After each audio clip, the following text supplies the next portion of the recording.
சொல்லியிருக்கேன். என்னன்னா, நான் இதுதான் கலர்னு சொன்னா புரியாது. இந்த கலர் எப்படி உருவாகுது அப்படின்னு சொல்ற தொட்டு உங்களுக்கு புரியும். ஓகேவா? ப்ளீஸ் அதை அண்டர்ஸ்டாண்ட் பண்ணிக்கோங்க. இன்னைக்கு எவ்வளவு என்னால உங்களுக்கு கொடுக்க முடியுமோ கண்டிப்பா அந்த நாலேஜ் நான் கொடுக்குறேன். ஏன்னா நான் 7 நாள்ல எடுக்கிற கிளாஸே 24 நாள் எடுக்கணும்.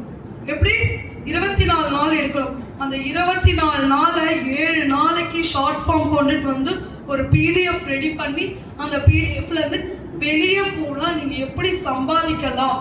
ஓகேவா? உங்களுக்கு கன்ஃபியூஸ் பண்றாங்கல்ல, கலர் தியரி இதெல்லாம் சொல்றாங்க, அதெல்லாம் வேண்டாம். அந்த கலர் தியரி எல்லாம் நீங்க ஒரு ட்ரெஸ் ரெடி பண்றதுக்கோ ஒரு ஃபவுண்டேஷனை ரெடி பண்றதுக்கோ இதுக்குதான் கலர் தியரி தேவை. ஆனா கலர் தியரி ஐஷேடோக்கு வேண்டாம். ஏன்னா நான் என்னுடைய ஸ்டூடெண்ட்ஸ்க்கு கலர் தியரி இல்லாம கான்ட்ராஸ்ட் கலர் எப்படி யூஸ் பண்ணணும், அதே சேம் டைம் லிப்ஸ்டிக் எப்படி எந்த இதுக்கு போடணும், இந்த எல்லா லிஸ்ட்டுமே நான் கொடுத்துருவேன். நீ போ, காசு வாங்கு. 10 பேர் நீ அட்டென்ட் பண்றீங்கன்னா 4 பேர் சொல்லுவான். அவனை சாட்டிஸ்ஃபைடே பண்ண முடியாது. எனக்கு தெரியும் ரெட் லிப்ஸ்டிக் நல்லா இருக்குன்ட்டு. அவன் என்ன சொல்லுவான், எனக்கு தெரியும் யூடியூப்ல இதான் போடும். நீ அவனே புக் பண்ணிருக்க வேண்டியது தானே. அவனை புக் பண்ணலன்னா இங்க வந்த அக்செப்ட் பண்ண மாட்டாங்க. ஒருத்தவங்களுக்கு பிடிக்கணும் பிடிக்கும், பிடிக்காதுன்னா பிடிக்காது. பர்சனல், எனக்கு இந்த ட்ரெஸ் பிடிக்கும், இதுல நிறைய பேருக்கு இந்த ட்ரெஸ் பிடிக்காது. அப்போ எனக்கு பிடிச்ச விஷயம் இன்னொருத்தவங்களுக்கும் பிடிச்சாதான் அந்த கிளைண்ட் சாட்டிஸ்ஃபை.